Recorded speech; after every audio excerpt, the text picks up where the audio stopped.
Look, I told you already, don't summon those angels. In fact, you know what? I've warned you 3 times. 3. But no, you just gotta see which angels are off limits so you can try your hand to bring in divine wrath down upon the earth. Keep doing it. Go right ahead. See what happens. Just don't come crying to me when you're unable to speak, singed with heavenly fire and full of memories that the most hardened of criminals would be hard pressed to forget. Just don't say I didn't tell you. It's time for the top 5 scary angels you should never summon, part 4. Coming at number 5, we've got Belial, an absolute classic when it comes to the most evil and vile of angels. Belial has been adapted time and time again. Movies, comics, novels, songs, you name it. There's gonna be some sort of media depicting Belial as a wrathful, terrifying monster. Is he a demon? A fallen angel? Something much worse? All good questions, but really all that matters is that he's despicable. Like in the Jewish Bible, Belial is the word for wicked or worthless. He is the embodiment of wickedness. So in case you were thinking about giving good old Belial a shout, maybe reconsider. His origin story is pretty classic too. Created soon after Lucifer, Belial was one of the angels up in heaven for quite a while. However, when rumblings of a revolt started, he was ready to take up arms. Lucifer started the uprising, but Belial was not too far behind when it came to going against God. This resulted in the heavenly war folks hear so much about. Many battles were fought, often to a standstill. Belial was in charge of many legions of fallen angels, leading them into combat and even winning some battles. However, at the last moment, God decided to send Archangel Michael some backup. The assistants did indeed tip the scales and defeated Belial and his angels of destruction. However, that was just the beginning, a prelude if you will. Because when all the fallen angels were cast out of the heavens, they started performing equally evil deeds down below. Sure, some of their powers were weakened and they could no longer wreak havoc up in the skies, but these fallen angels were mad.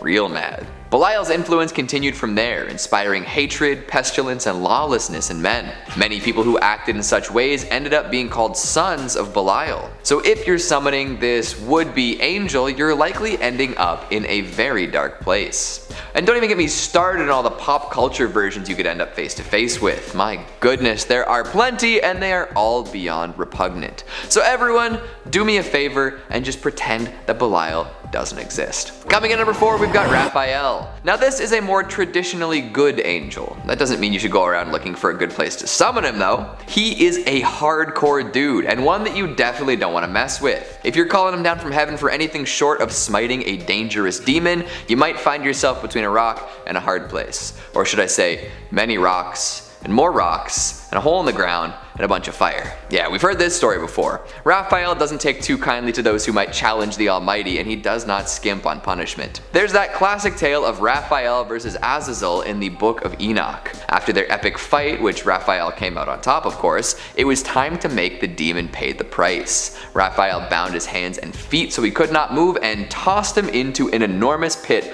of jagged rocks. Then he tumbled more rocks down upon his helpless form, burying him completely.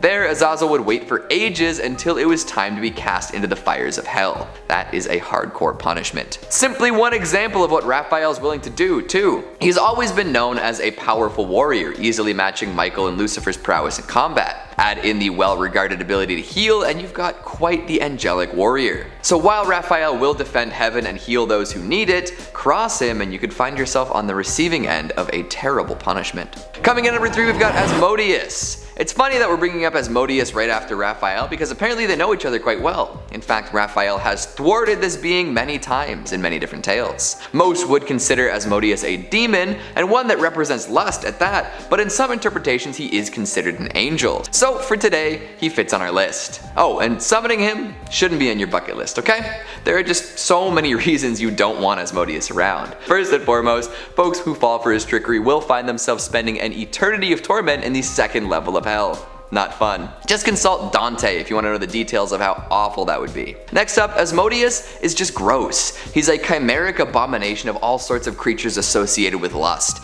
You've got chicken legs, serpent tails, multiple heads, he's riding a lion, something about a dragon, definitely some weird like man chest in there, the works. All in all, not a pleasant sight to behold. Now, there are plenty of different stories of the horrors Asmodeus brings with him, from slaying newlyweds to pulling the roofs off of homes to reveal the realities of their residents. Just a nasty angel slash demon overall. Coming in number 2, we've got Moloch.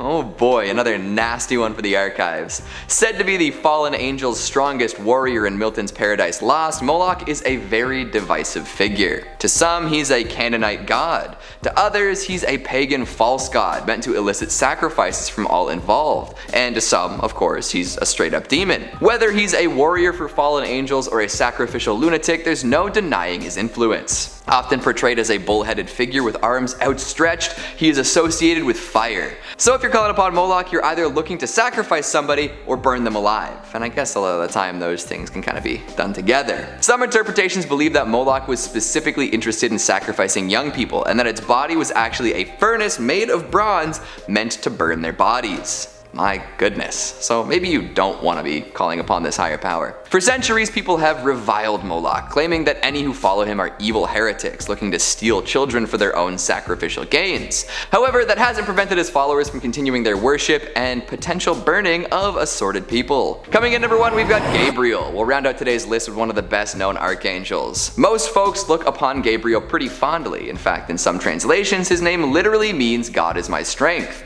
Classic angel stuff. However, if Gabriel's appearing, you'd better be on your best behavior. One thing he likes to do is permanently silence those who do not accept his presence or don't believe what he has to say. He also holds a horn meant for a very special occasion. If he were to ever play this holy instrument, it would be to announce the end of time and the beginning of the last judgment. So if you've been a God-fearing, law-abiding stick in the mud your whole life, enjoy the float up to the good life. The rest of us, pooched. Gabriel has also been known to be a very vengeful angel with a mean streak. Look to any of those angelic horror movies from the late 90s and early 2000s and you'll see all sorts of real spooky interpretations of this figure. Really, it's a coin toss as to whether you'll get a handsome, muscular defender of man or a terrifying, decrepit specter of hatred. I'm not a big fan of option number 2, and I don't like option number 1 enough to risk it. So yeah, leave the holy beings where they are. You might revere them, but you're just a plain, boring mortal to them. Holy moly, that's a lot of scary angels and angel-adjacent fiends. Usually summoning stuff goes sideways pretty fast, and I can't imagine summoning an angel would be all that different. So, what'd you think of the list? Do you agree with my picks? Which angel would you summon if you had the chance? Which would you avoid at all costs? Make sure you let me know down in the comments. Speaking of comments, let's take a look at some of your more luxurious ones from the top 5 urban legends that deserve your attention, part 2. Lock the Fox says, Keegan, I'm going to go climb a tree while being chased by direwolves and goblins. If you're going to play Dungeons and Dragons, just say so. Well, actually, I was more thinking along the lines of The Hobbit, but yeah, D&D works too. Blue Dog 79 says, Charman, I choose you. Could you imagine you're going to do like a Pokemon battle and instead of like a tiny cute creature, they toss out an entirely burned and singed human body? Cheyenne Akihiko says, Hannah Krana's story is totally believable. Her husband fell off a cliff, people cried witch, and she said might as well use this to my advantage to be left in peace. It's smart since it's not like they'd believe any accused witches when they pled innocent. I am now a fan of Hannah Krana, may she rest in peace. Honestly, she was probably just looking for some peace and quiet in the end, and to walk around with her pet rooster without raising too many eyebrows. Hippie282 says, okay, I'm having trouble understanding how a person can be without a skull. Do they mean he has no skull and is basically just a human head without shape, or do they mean he has no head? Why not say he's headless? It's a weird way to describe something. Hey, keep it up and you'll end up without a skull. And Prep for It says, a great booster pack of urban legends. That's a fun way to think about it. And that's all the time we have for today. I'm going to underestimate Saitama in a fight. Thanks for watching, and I'll see you next time. When that movie came out, and I was like too young for it, but I wanted to rent it because it looked like puppets, right? I'm like, Dad, can we get this? He's like, absolutely not. Find themselves spending an eternity of torment in the second level of hell. First and foremost, folks who fall for his trickery will find themselves spending an eternity of torment in the second level of hell. Not fun. Moloch. in which to burn their, no, meant to, in which we have, let's try that one again. Followers from, nope, I said devotees. Wow, what a fancy word. Is all sorts of assorted redundant? It's fine. I'd say a variety of people. A variety of people. I like that he's just like, oh yeah, I'll take one of these. However, that hasn't prevented his devotees, I should just say followers. A variety of people. How many people? That was a weird sentence. Can I say that? Decide.